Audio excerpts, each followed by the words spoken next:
TMS டைம்ஸ்ல வந்து நிறைய பேர் பாடணும் அப்படின்னு சொல்லி வந்து பாடுறாங்க.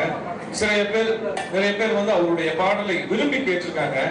நம்ம நிகழ்ச்சி இன்னைக்கு இங்க பிபிஎம்எம் மகளிர் கல்வி குழுமத்துல நடக்க இருக்கு அப்படின்னு தெரிஞ்ச உடனே ஒரு ரசிகர் டிஎம்எஸ் நினைவலைகள் அப்படின்னு சொல்லி ஒரு கவிதையை எழுதி அனுப்பிச்சிருக்காரு. அந்த கவிதை தான் இப்ப நம்ம கேட்க போறோம்.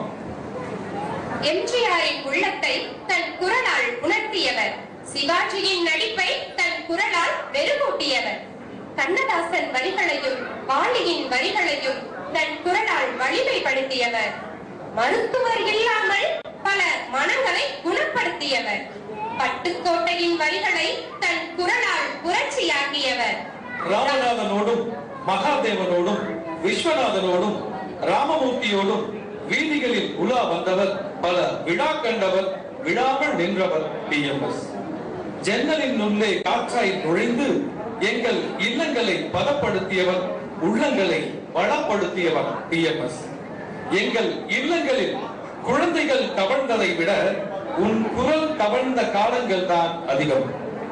மண் குடிசையில் உள்ளவனையும் மாளிகையில் உள்ளவனையும் உன் குரல் நிமிர வைத்தது, இன்றும் நிலைத்து நிற்கின்றது.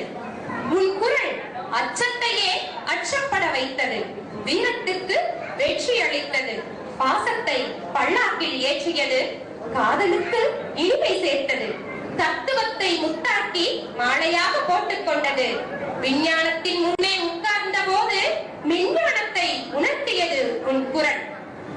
உன் குரலை கேட்கும் போதெல்லாம் என்னை அறியாமல் கண்ணீர் வந்தது. உன் பிரிவை கேட்டவுடன் என்னை அறியாமல் கதறல் வந்தது.